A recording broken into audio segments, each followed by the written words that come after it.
Brought to you by Mint Mobile. Stay tuned for a special offer at the end of the show. Hi, and welcome to the Mobile Tech Podcast. I'm your host, Miriam Jour, and today is Thursday, December 21st, 2023. And I have the awesome Ben here.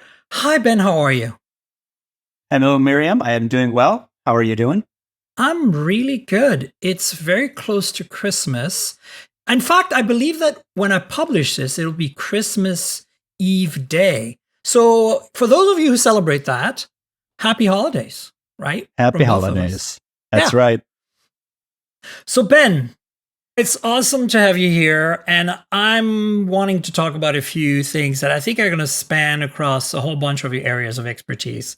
So, it's been an interesting week because on one hand, it's the holidays. Everybody's checked out. But at the same time, there's a bunch of stuff happening. For example, the whole Apple saga with the Apple Watch, right? And the other thing that happened is Intel launched their Core Ultra series, which I think is a big deal. I'm not a big Intel fan, but I have to admit, that is a big deal, right? And then, of course, the thing I want to start with, I think is going to be a lot of fun, is let's go through our top 5 phones of the year. I just published mine on the various social media. I have a list. Do you have a list? I can give you 4 because I don't get as many devices as you. Do you have runner-ups or something? Is that why you only have 4? Or do you have No, I just only have the 4 sort of flagships because I don't get fun stuff from Oppo and Vivo and Red and Xiaomi like you do. So I have the more known ones by a US audience, I should say. Okay, well, what are your top 4? Let's start with that. All right. So I because I'm an iPhone person, I think everyone needs to just recognize that right out from the outset. iPhone 15 Pro Max is my default for various reasons, not just iMessage, which is a wonderful debate, but that's not the reason that Ben is on an iPhone. But iPhone's my top. The second is the OnePlus Open, which I just very much love. The third is Google Pixel 8, and the fourth is Galaxy S24. Wow, look at that. You have 4 of mine as well in there. Not in the same order, but nonetheless. Correct. I mean, look, the reality is I did not get a lot of the really, really awesome flagships from Asia this year. I got close, but I did not get the ones I really wanted. I never got the Find X6 Pro from Oppo, which was their flagship phone as far as non-folding goes. I never got the Xiaomi 13 Ultra, which was China only. Those 2 phones were China only, which I think is why the PR folks only sent a very small amount of them out. Because in previous years, those were available in West, so they would send them to me. So I put them in as runner-ups because if I had them, and based on my experience using them briefly with, my colleagues' devices, they're really great. So is the new Vivo that just came out, the Vivo X100 Pro, which we saw at MediaTek Summit, right? That's the one that has the Dimensity 9300. And from, looking at Ben Sin's review of it so far, it's possibly the best camera phone for stills on the market today. But it's probably going to get eclipsed by something next month, it's the way the nature of the beast right now. What's interesting is that you have 4 of my 5, and my 5th is just the Moto Razr, the 2023, the Razr Plus specifically.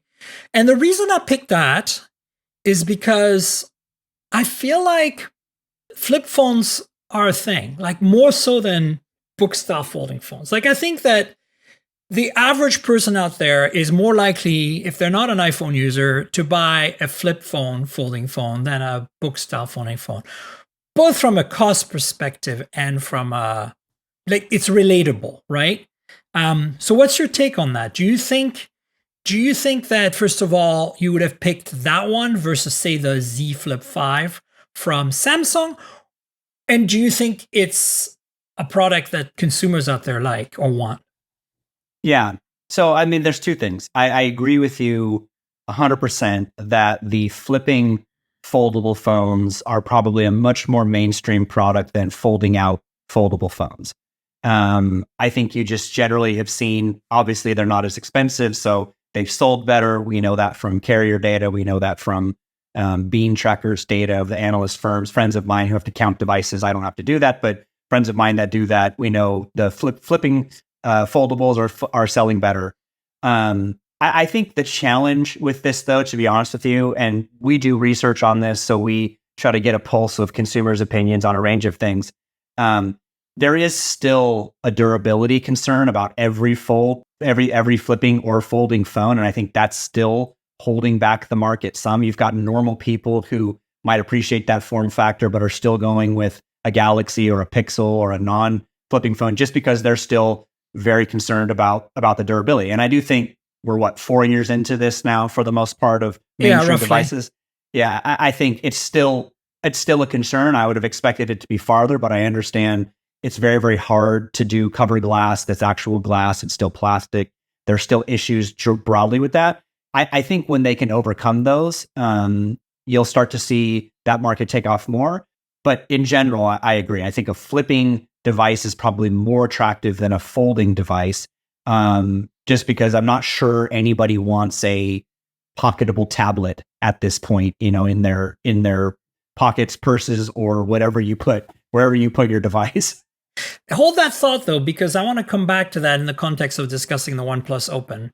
But at the same time, my take, I think, is I feel a little more optimistic than you. I think, look, take Theo, my spouse, for example. They have a Z Flip 3 as a secondary phone because, we have two SIMs in 2 countries, and they have an iPhone as their main phone. And they have not managed to destroy that thing yet after 2 years, which is, they're the average consumer. They're not really paying attention. The thing's in a case. It's been dropped. We had to replace the screen protector once from Samsung. Cost us $29 because it was starting to peel off. And it was more of a preventative thing because I was worried that potentially it would break. But now that I've reviewed the Z Flip 5, I feel like that phone is ready for prime time. I think you can probably not even use a case on that phone and be really rude to it and still have it live. The reason I picked the Razr Plus 2023 from Moto as one of my top 5 is because I feel like they kind of finally nailed what they initially planned to do. Right? With the original folding Razr, that was kind of a mess in 2019. Right. They finally delivered on their kind of vision, and it's very well-rounded. The cameras could be better, of course, but I don't feel like the Z Flip 5 is particularly great on the imaging front either. Like, I'm hoping that next year that there's going to be a focus for Samsung. We've seen what Oppo can do with the Find N3 Flip, which I also have. And I briefly had that in my top 5 instead of the Razr, but because it's not really widely available in Western markets, especially in North America, I decided to go for the Razr. But for me, it's the Razr is definitely not feeling as durable as the Z Flip 5, but I feel that it's so sleek and slim and attractive to me. I think it's a beautiful phone. I feel like the Z Flip 4 before, last year, for example, was more attractive because it had more real estate to personalize it. Remember the colors? Like, I think that Samsung needs to go back to that, somehow provide some customization colors. And it's ironic too, because you remember Moto Maker back in the day. Oh yeah. Like Moto should be the one doing this, right? If anybody. Yeah. Right. Yeah. Totally agree. Yeah. I think when it comes to my list, there's some context that I think everybody needs to understand. The first is, like, prior to getting the OnePlus Open, if you would have asked Ben, if you had to ditch your iPhone and buy any Android product, what would it be? I've always said Pixel. I mean, I was back into the Nexus days. Same. My favorite product was standard stock Google that they gave to developers. I loved it. It was clean. It had the look and feel that I want. It performed like I want, always. It wasn't until I got that OnePlus where I was like, I've changed my mind. If I had to pick an Android phone right now, it would be the OnePlus Open. But it's the software. Like, there's something about how visually appealing from an iPhone person's perspective, right? I'm very picky about my Android. Like, I do not love Samsung's operating system. I don't love the icons. I think they're ugly and they bother me. And I look at them and I'm like, I can't use this phone. I can't use it because I don't like the UI.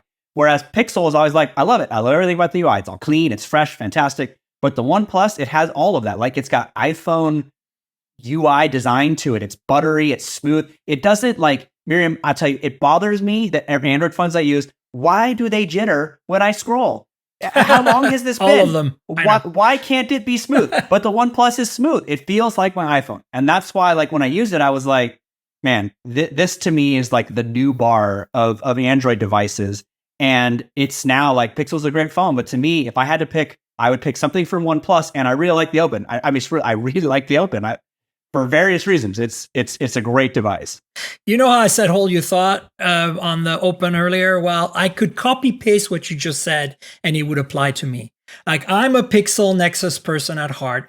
Pixel 8 Pro is still my main phone, but barely. The only reason I haven't jumped to the Open 100% yet is because it doesn't have wireless charging.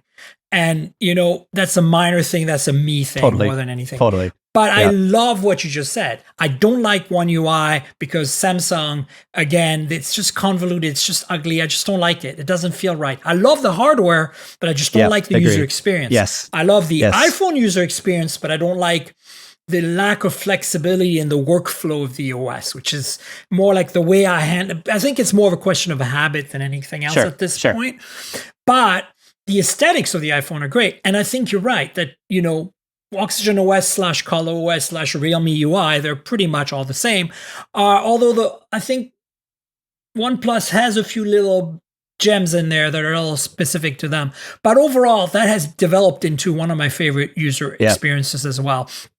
And all this to say that I did not care about folding book style phones until the Open. I was like, I'd used every Z Fold from Samsung. I'd used some of the Chinese ones. And I was just like, yeah, this is cool. I get it. I'm a nerd. I love the idea of a phone that turns into a tablet. It's super cool, but I don't need this in my life. Like, Pixel 8 Pro is still my main phone because of that. But this year, it's been really hard for me because, like, I am so torn. I'm so close to making the switch. Because obviously, like you, I also have an iPhone in my pocket, most of the time. Not always, sometimes just in my bag. But yeah, it's incredible how aligned we are. And if you look at my list, like in my order, it's, OnePlus Open, followed by the, the Pixel 8 Pro, followed by the Galaxy S23 Ultra, followed by the Razr, and followed by the iPhone. The only reason the iPhone is last is simply because I'm not primarily an iPhone user, so I lumped all the, I lumped all of the Android phones first. But this is, if you ask me right now, what is the best phone that I've used all year? OnePlus Open, 100%. Yes. And agreed. Pixel 8 Pro is very close, but I am very vexed still by Tensor and Tensor's lack of overall, like, I don't know. It's like, I think a lot of what we see in the responsiveness of the OnePlus has been in previous OnePlus devices and some Oppo devices as well. And, it is optimized, but it's also Snapdragon, like, to some extent. Like, agreed. I also feel that, to be honest with you, on the Xiaomi that I recently reviewed, it's I think coming out on Geekspin shortly, the 13T Pro, which is a Dimensity 9200 Plus from MediaTek, is just as silky smooth as the OnePlus. So I know that it's a software optimization issue, but I still feel that at the root, at the base, at the foundation, Tensor is just not living up to the competition. And we see that in the benchmarks, we see that in the thermals, we see that in the radio performance. It's gotten better for sure, much better. But I still don't think it's there. And my question to you as an analyst, as somebody who looks at all of this, like, do you think that Google is going to be able to eventually make a chip that can compete? Even, if they go solo or with Samsung or whatever, or do you think they'll switch back to Qualcomm or MediaTek? So I do not think they will switch back to Qualcomm and MediaTek at this point. To be honest with you, I have some questions as to the longevity of made by Google hardware in the grand scheme of the BUs that Google has to be responsible for and provide revenue for. These just don't sell in volume. I understand why they do it. I'm not even sold that we continue to see that over the course of the long haul. I hope I'm wrong, but it is a struggle. That being said, they are 100% committed to this because the reality here is they did benefit. So the team that does TPU cores in Google's data center did benefit from the hardware client team SoC work. So there was collaborative value, whether or not that's going to be more value in their data center products for GCP or their smartphones. So that was worth it, in my opinion, that they got those learnings. They were, 2 or 3 chips in. They collaborated with Samsung on that. We all know that. And that benefited now their data center efforts. So I can see why that was happening, and that will continue. I think it's going to be very hard, though, to be honest with you, because I don't know how deep in the weeds your listeners are about ARM IP We're and ARM nerds licenses. here. You can go nuts. Okay. Don't worry, they'll read up on it.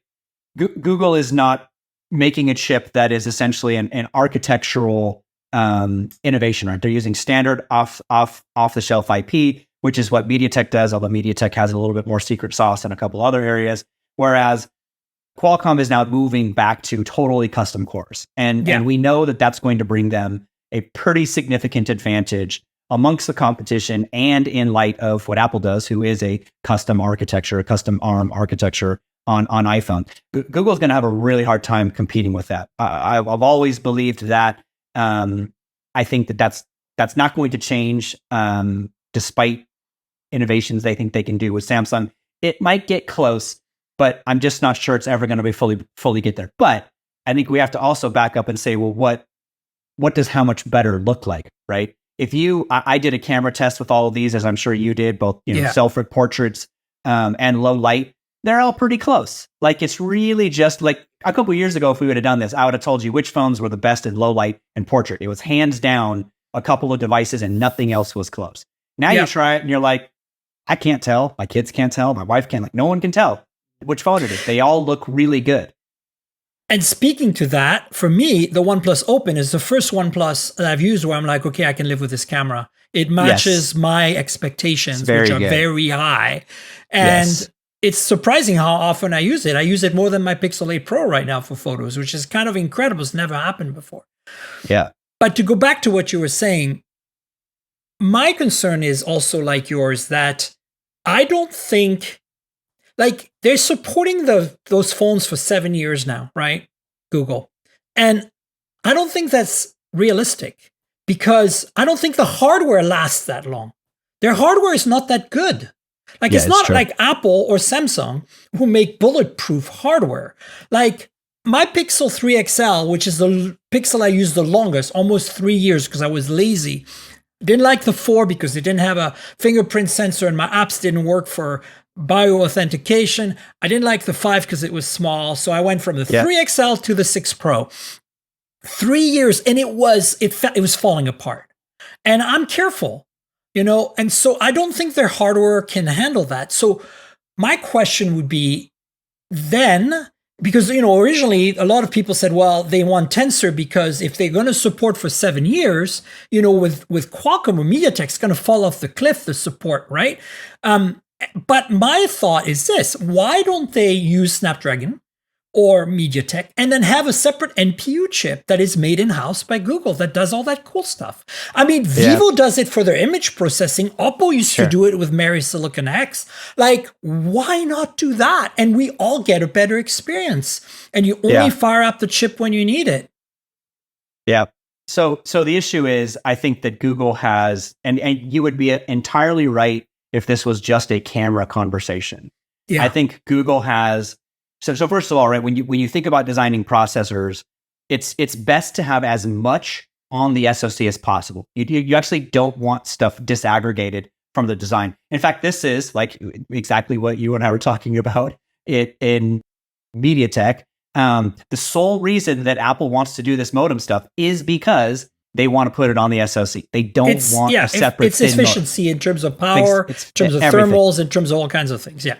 Right. So if you were to extract the NPU from Tensor for now generative AI applications, which I think will come to devices, consumer devices, to do interesting things like just image editing, right? Just tell it what you want to do. Replace my face with whoever else, or give me the best smile, whatever, right? Use text, use a line of syntax to operate your device. That's going to come at a UI level. A lot of that's going to take place on the NPU. If you move that off the SoC, you're going to get lower efficiency, possibly some latency, and it's going to hurt your battery life. So I think because it's not just camera, that's why everybody we talk to saying, I got to put an NPU on it because they want all those Gen AI features that are coming in terms of best performance per watt for inference and AI on device. I get it. So you're right.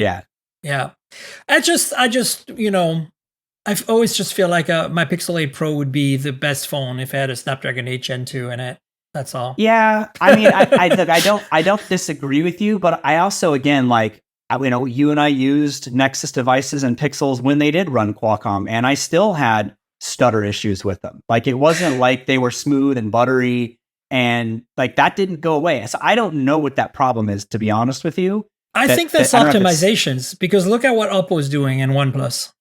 Well, so then this is an important point. This is because I think we have to appreciate why those experiences are what you and I are saying we appreciate visually. In China, they had to do that to compete with the iPhone. It had to have an iPhone. Like, Google has not had to really do that, in my opinion. But Samsung doesn't do that here.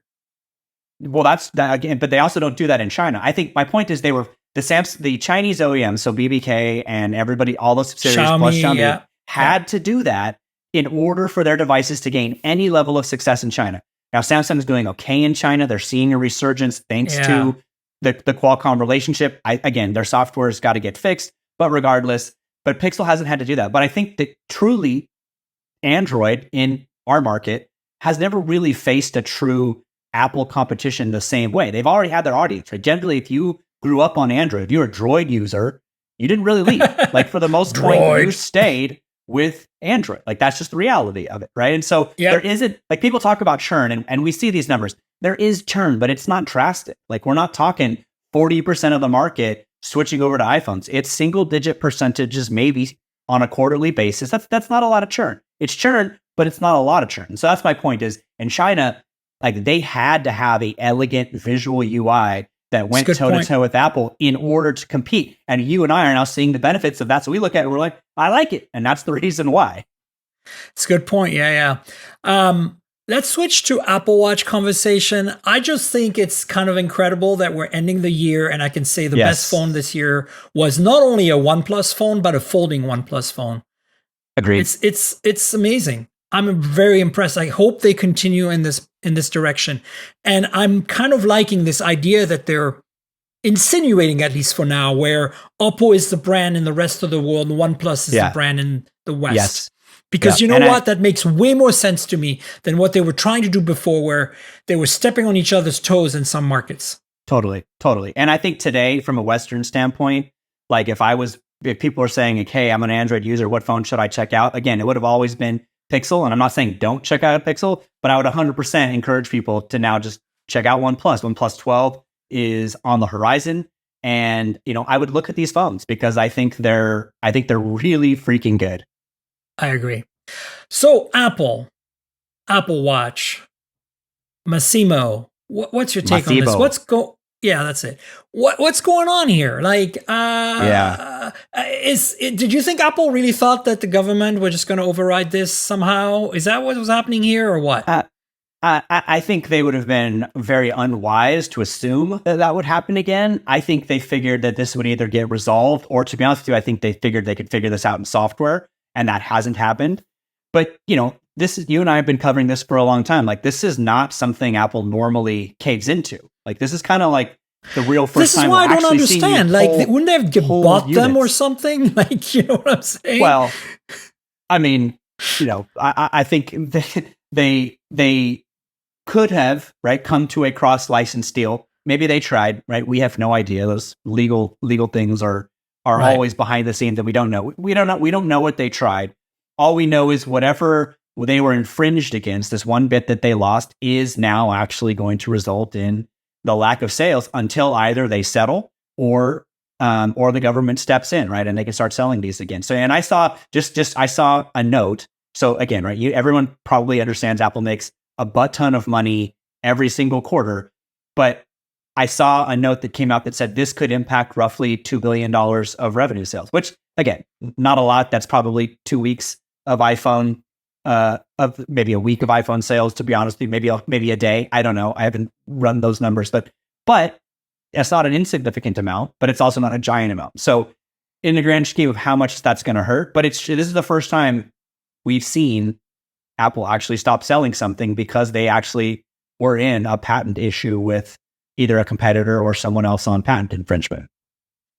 But do you think that this company has a leg to stand on here? Like, is this really important? Or are they just patent trolling at this point? Well, I mean, they are a company that does have medical patents. I mean, they've got multiple products, not just this watch, but blood oxygen monitors. I think it's important to know there is a cross suit from Apple claiming that they also stole IP from Apple and were using that in their watches. So I do think it's important to know that both companies have some borrowing, I guess, of ideas that's going on, but they're suing each other, and just to the degree that pans itself out. But, I mean, again, right, I don't think the Trade Commission would have stuck on this if they didn't have a leg to stand on. Apple has very good lawyers, and this very small company succeeded in basically getting a patent upheld. So there must be something there. I don't know what, but again, they're suing each other for patent infringement. So take that as you will. So what do you think the possible resolutions are here? A software update, and that would be an interim solution, right? Yeah. Because this is a software patent, correct? It's not a hardware patent, is it? Well, it's related to the blood oxygen monitor, but I do believe that there's a feature that they're using that they would need to disable. I'm not exactly sure which one, but you could fix it through software. It would, however, be a truncated version of what was promised, so I'm not really sure how well that's going to go over. But I think I don't see them honestly settling. They don't normally do that. So I do think they're trying to figure out how to solve this in software, but I don't know what that looks like. That would be my guess at a resolution. It's probably going to go to court then, is what you're saying. Likely. Yeah. Unless the government steps in and says, no, we veto. They don't seem to care, though, right now. Do you think is this because of the time of year they're just checked out? Or is it just because the last time with the iPhone patent dispute, the government intervened, right? Right, but I also think that's the iPhone, right? The watch sells fine, it's but it's not going to sell a ton. Mission critical to the US, right? Yes, correct. And the government who uses that device regularly. That's what I was going to say, because of its security. Yeah. Let's talk about Intel Core Ultra. My stance. I love Intel because I think they are, one of the oldest semiconductor companies. They do some really cool stuff.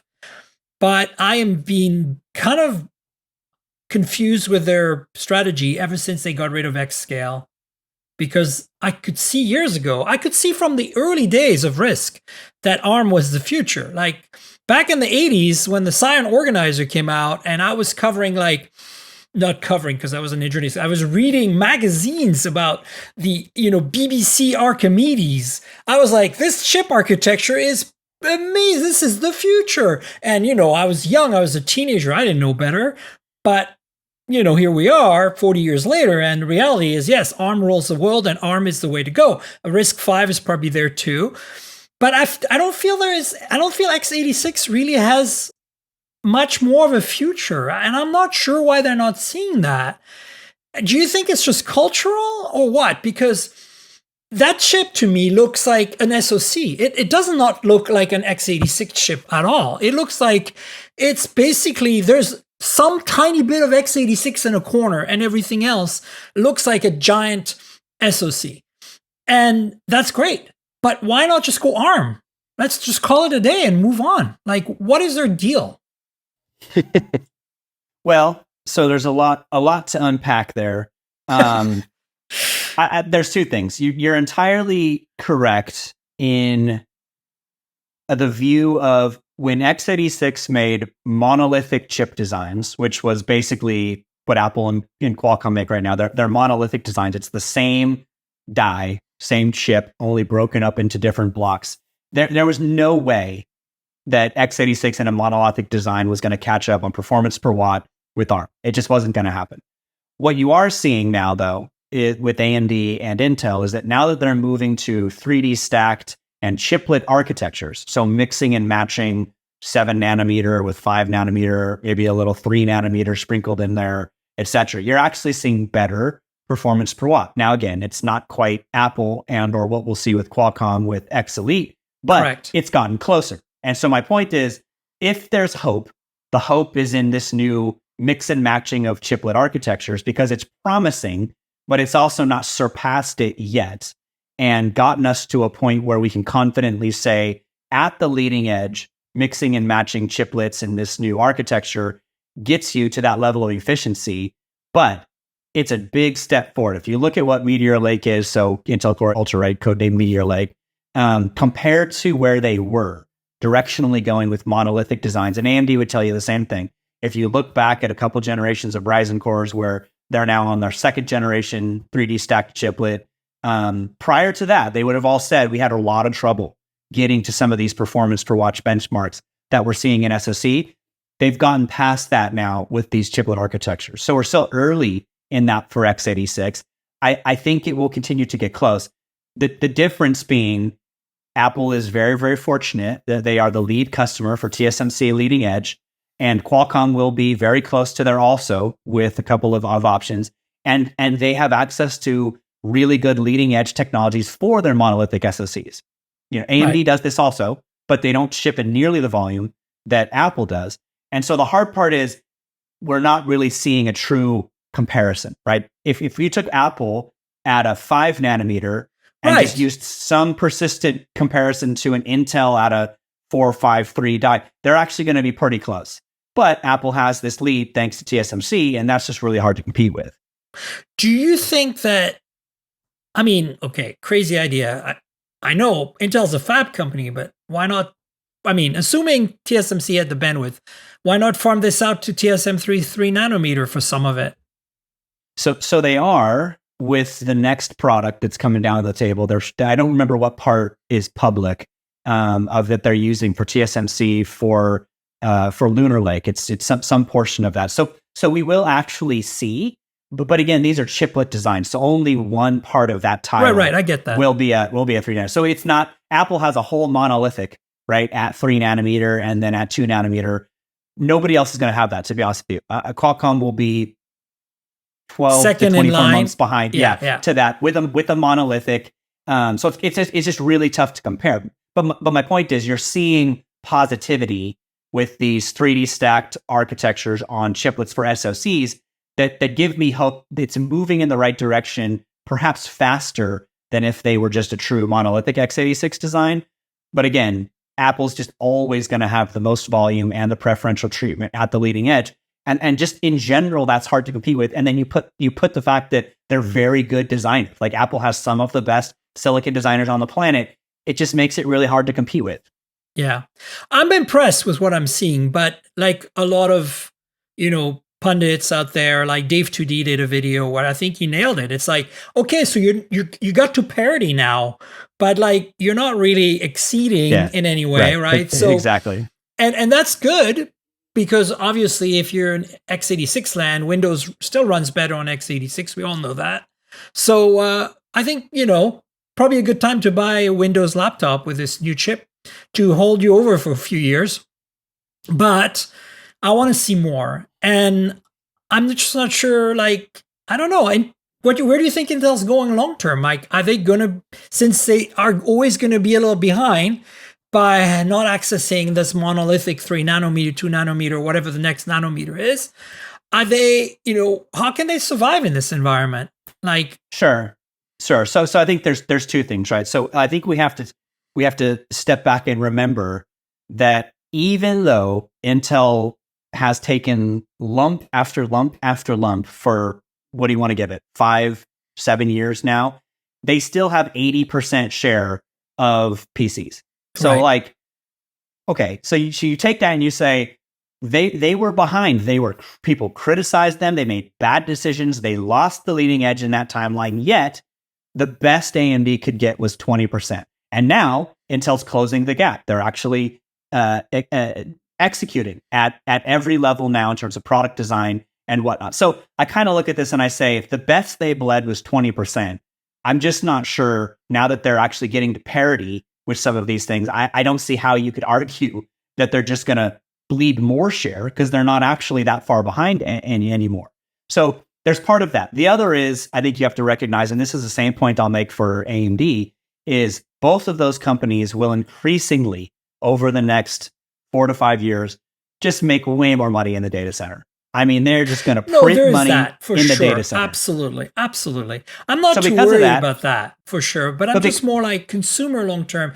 You know, you can't rely on just business, right? Like the volume is in consumer, right? Or is data center volume enough? No, I mean, data center money is enough to basically fuel and subsidize anything. Same with AMD, right? That just subsidizes client. They've got enough money that client only helps them get wafer volume to keep fabs full, which is relevant, right? There's a foundry question to Intel's future, not just client. But I think their product roadmap for PCs will remain competitive. I think AMD, I'm a little bit worried about. Qualcomm, I'm optimistic on.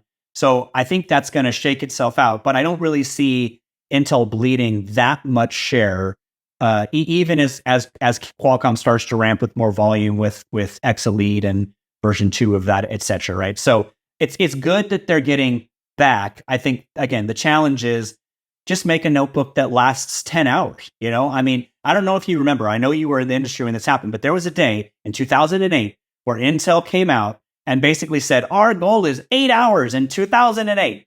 I remember we didn't even have 8 hours last year. I know. 2 years ago, I didn't have 8 hours on a notebook. So it was like, just friggin' get 8 to 10 hours. Like it took you more than a decade to fulfill that process. But now, right, we could probably see 12, 14. I think they were saying some versions of the Meteor XQ could get 20 hours at the 20-watt version. So, awesome. You know, it's all day. I love it. I'm looking forward to testing one of those, to be frank.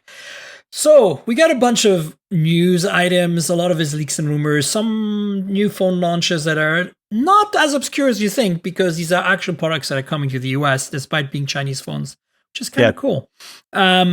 So let's talk about some Samsung stuff first. There are 3 Samsung news items. The first one is that Samsung has added folding phones to its self-repair program, which I think is a big deal. Like, I mean, I'm all for right to repair and self-repair. And so that's awesome. But that's a pretty bold thing. Like, it's already pretty hard to fix a phone, even if you're skilled with, you know, electronics and taking things apart. And I can only imagine that taking apart a folding phone is probably going to be even harder. So some people can do it. And the fact that they can now get the parts and the access to all the information they need is really exciting. This is a good move, yeah? Yeah, no, absolutely. And I think to our earlier point about what are some of those things that can help push that market forward, knowing that you're not just completely out if you crack your phone or break your phone and you've got some confidence that can be fixed, I think is an important element of those products now getting more into the mainstream. Because to be honest with you, that is, you actually hear this from people when they buy iPhones, when I'll say, like, why do you keep buying iPhones? And for the most part, they're like, well, if anything happens to it, I know I'm covered. I know Apple takes care of me. I mean, it's so good. The Apple Store and Apple repair setup is just like nobody does it better. Like when I got that screen protector replaced by Samsung, I went to Palo Alto's Samsung store, which is the only location. I live in San Francisco, and I actually had to go to Palo Alto to get this done, which is kind of insane to me. Whereas Apple Store, I would have been able to go to like half a dozen of them within almost walking distance from my house, right? Yeah. So that just tells you in Silicon Valley what it's like. So yeah, no, I think this is great because if you have a repair shop in your neighborhood that might not, you know, do folding phones very often, now they can learn to do it. They can get the parts, they can get the expertise. And so that offloads some of that from Samsung. And I think that's great news. And the other 2 pieces of news are kind of related. There are rumors around the S24 Ultra cameras. Yeah. And basically what we're learning is that Samsung's probably going to copy what Apple did with the 24 megapixel mode, like an output option, so that maybe by default the main camera will shoot at 24 megapixels instead of 12.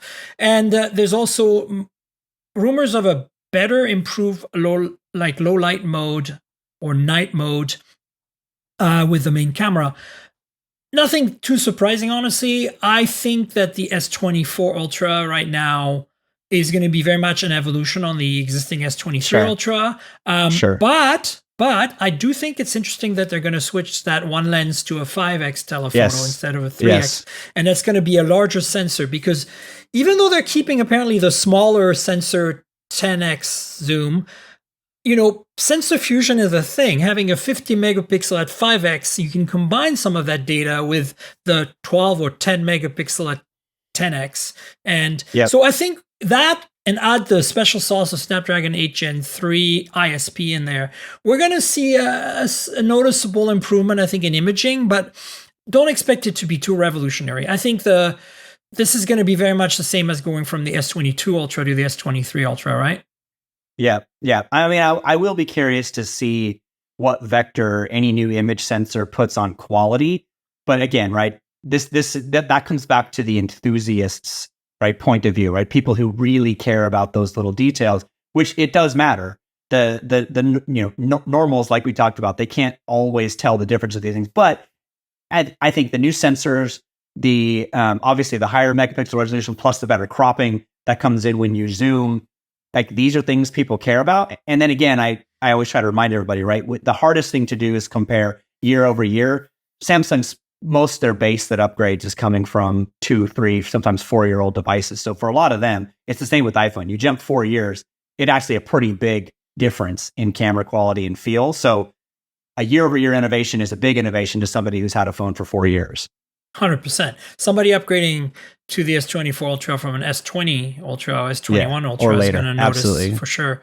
And, honestly, I think that, I wouldn't be surprised if the S24 Ultra is on my top 5 next year. Like, this has been kind of the bread and butter of everything but the kitchen sink awesomeness of Samsung hardware for years. Like, I feel like they cannot not do this product. It exists in a niche of its own, having the stylus and everything. I feel like in terms of hardware, if you have to point at the most advanced phone in the world, it's always the S Ultra, in my opinion. Now, the software is a whole different story. And of course, user experience is a combination of both of these. But look at it this way. If you hand me an S Ultra phone of any kind, I will be happy and I will be able to use it, being confident that I have some of the best that money can buy. And I think a lot of people feel that way. And I think this is why it continues to be a success. And I think merging the S Ultra with the Note was really smart. I think that, agreed. Those days are over. The folding phones are definitely their next big thing. And that's where I'm hoping Samsung does the most changes next year. I'm really hoping that they look at the competition, now that they have competition in the West, in North America in particular, and go, oh, we really should do something about our folding and flip phones, right? Yeah, well, because I think if they did some of these things we talked about, right, and even get that form factor right, which is what I really love about the OnePlus Open, it's just a great size. The form factor is gold. Yeah, it's amazing. But if they did those things, like you'd have to imagine that they could just immediately increase their share because they've nailed the form factor to an audience who I think will appreciate some of those very little subtle design things because they're the dominant player in the West that nail those parts on foldables and boom, I think you've instantly turned a corner for yourself.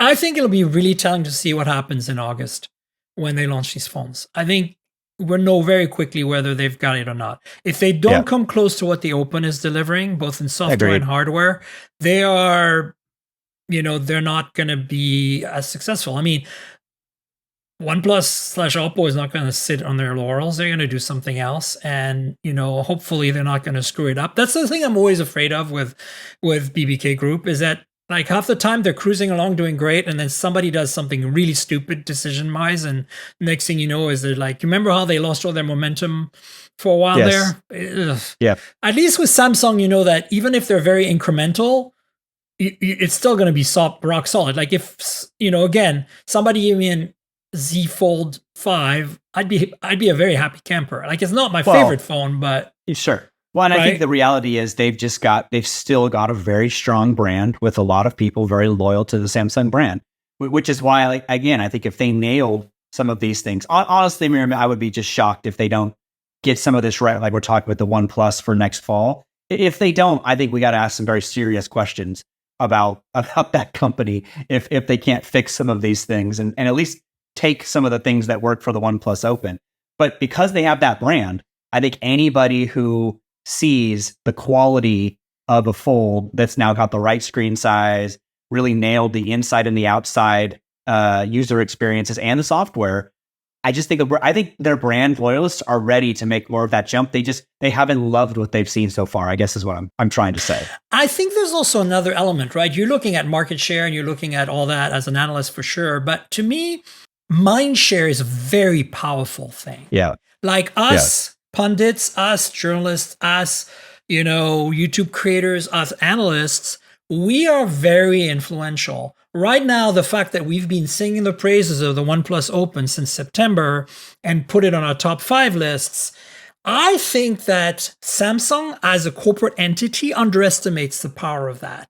The power of word of mouth, the power of, the conversation. And I'm not saying they're not going to sell more phones than Samsung anytime soon, Oppo and OnePlus, but I'm just saying that if Samsung sits on their laurels, they erode some of that.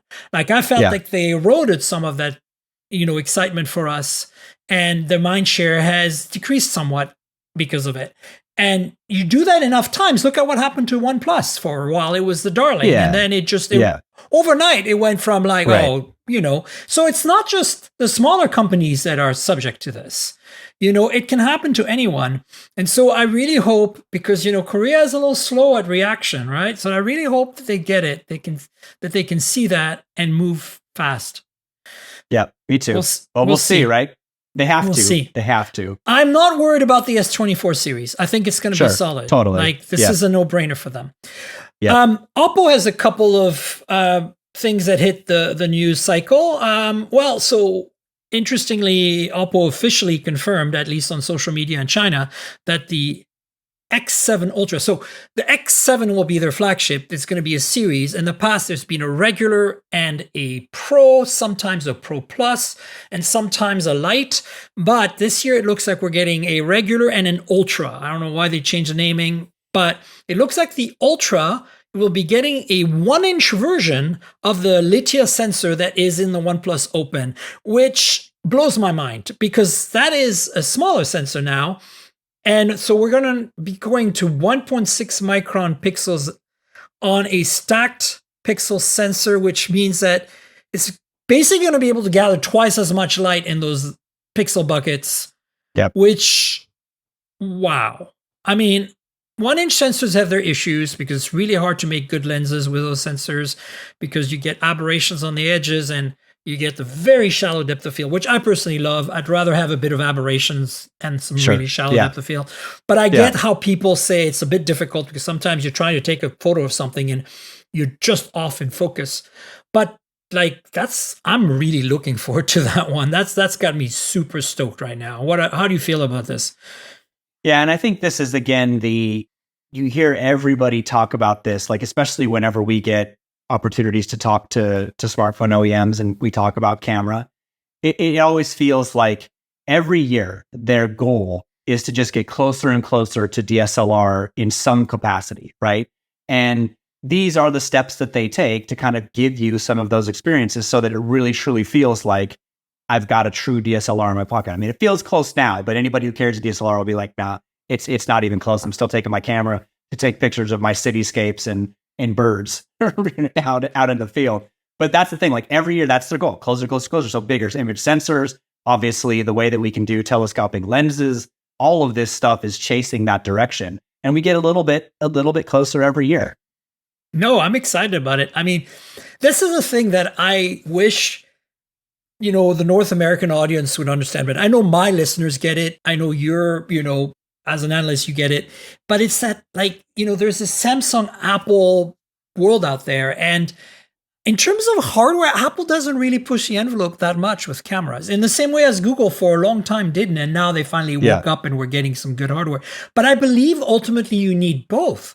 And I think that the Chinese right now, I mean, since Huawei back in the day pre-ban have been absolutely leading the pack here. Like when it comes to things like miniaturizing lenses and sensors and actuators and autofocus and folded periscope lenses. And, there's also liquid lenses now.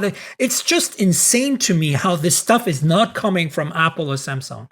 Like, you'd think in their leadership position, with the money that they have and the budgets they have, they would be the ones pushing that envelope. But it's the Chinese that are driving it so hard. And it just kind of impresses me.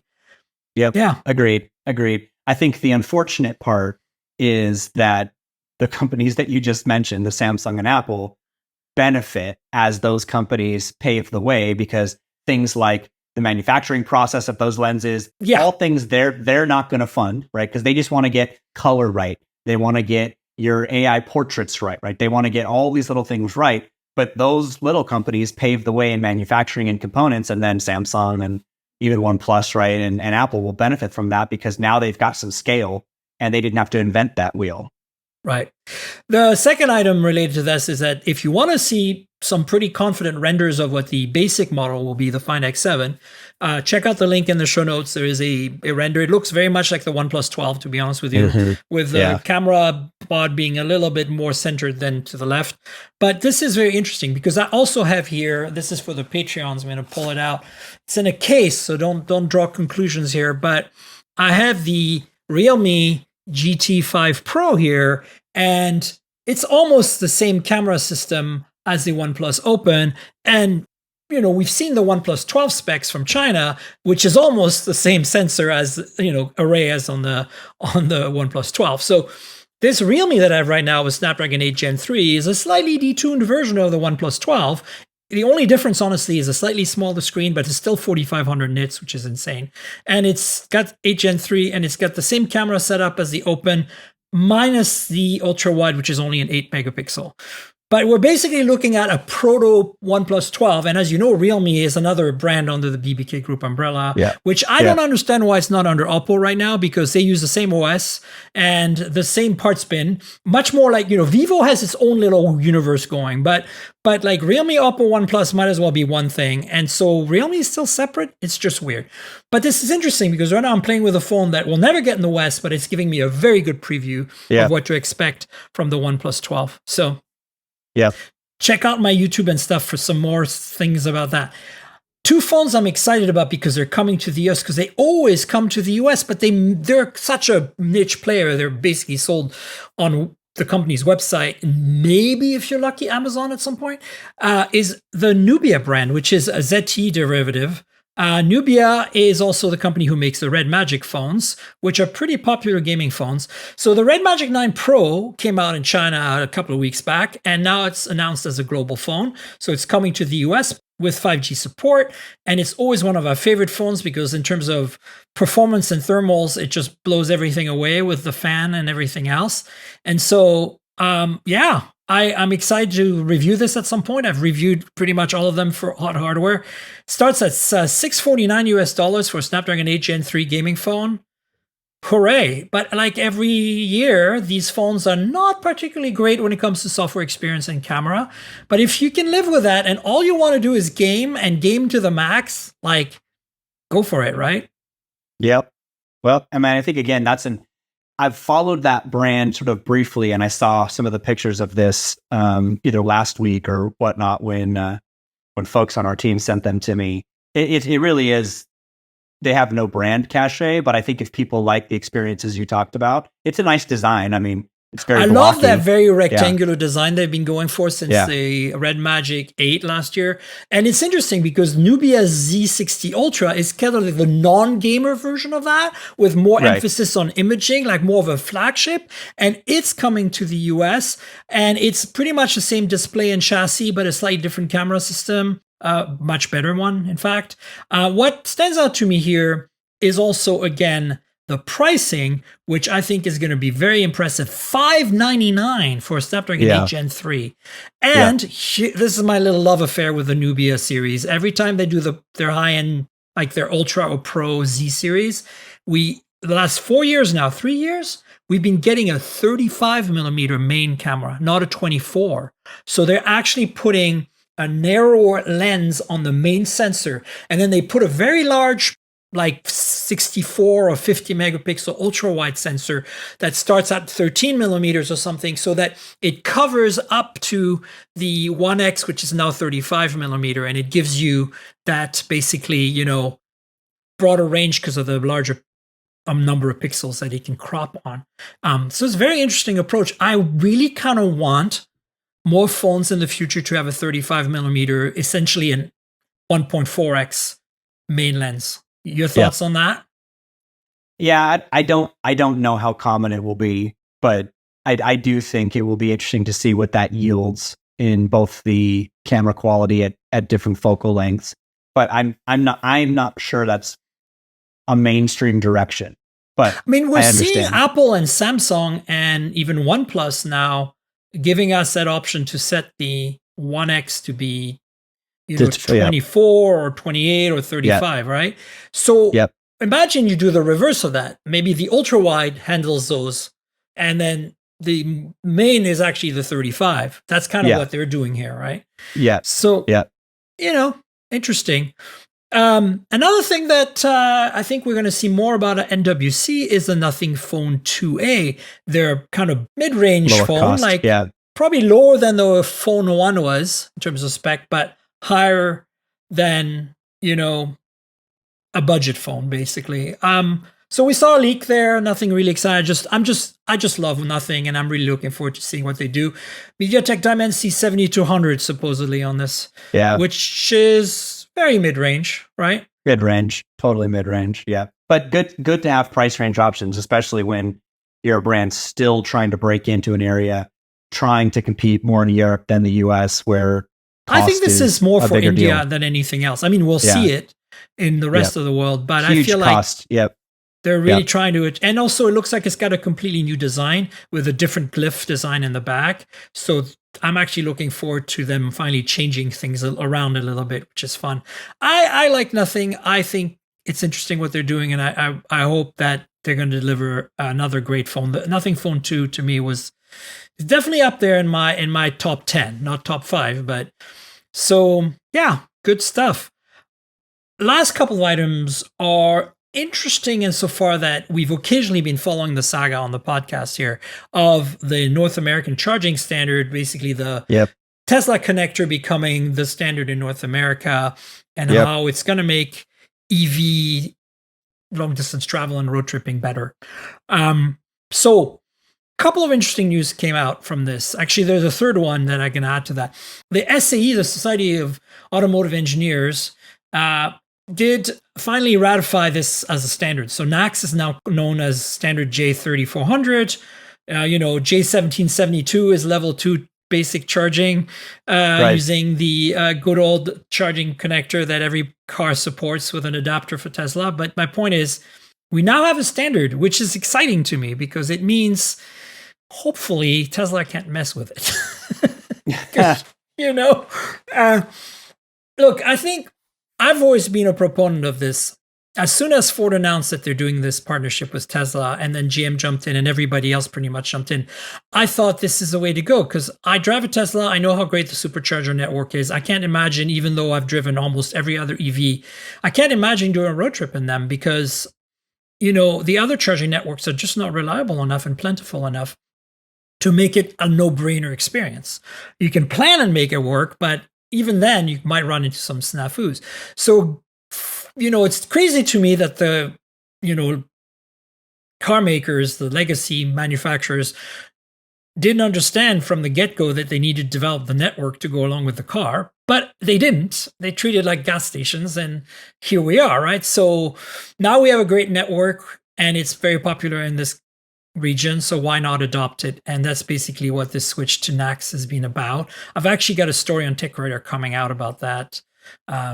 More about the outlook of EVs in 2024. I've picked 5 of my favorite upcoming EVs, and I kind of explained how it's going to change the game to have these other car makers using the Tesla supercharger network starting next year.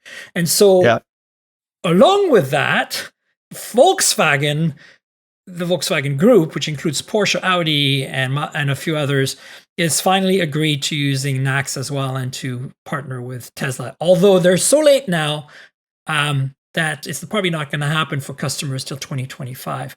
But what's interesting is Stellantis, which is, Chrysler, Dodge, Ram, Jeep, Fiat, Maserati, Alfa Romeo, Lancia, all these companies in Europe, Peugeot, Opel, they are not on board yet. Like, what's your take on this whole thing?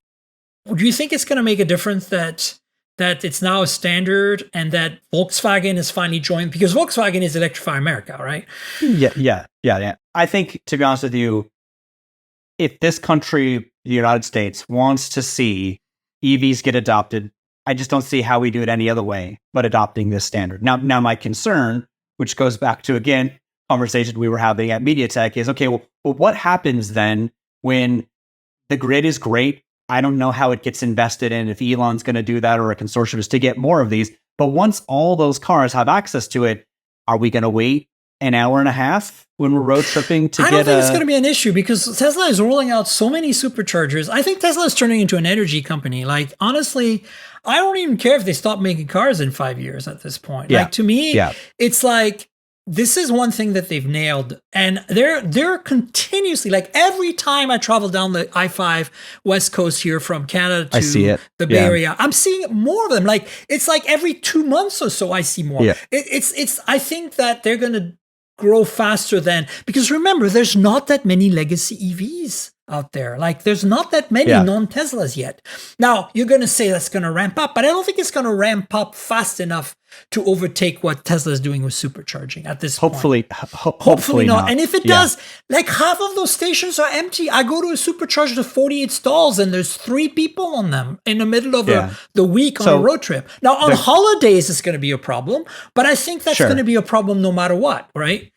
Right. Well, and the question is, to the smart side, where it can actually direct you on your path to a charging station that's not busy. Will those other cars do that too? Like, will everybody basically have a way to say, because ultimately, like, one of the things I've heard people in the industry talk about is, well, when we think about this idea of smart cars, it'd be nice if they all talked to each other and kind of knew, like, in this scenario, like, well, let's not overload this grid. Like, I think Waze does this, to be honest with you. Like, it doesn't put everybody down the same path. I think what's happened, that's Tesla's APIs do that. Like, right now, they support that. But do other cars going to do that? That's my point. Like, well, I think that's going to be a condition of them integrating with the supercharger network. Because remember, Tesla is going to provide the solution.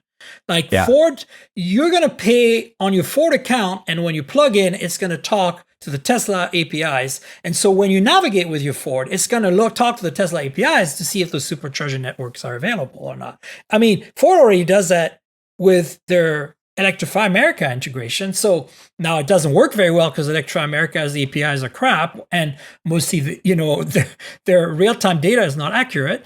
But I think that Tesla has proven that their stuff is accurate. And I think there's going to be growing pains, 100%. But I don't think long-term this is going to be a big deal. And I think, if anything, we're going to be able to see people, without thinking, like I do right now with my Tesla, just get in the car and drive somewhere. Yeah.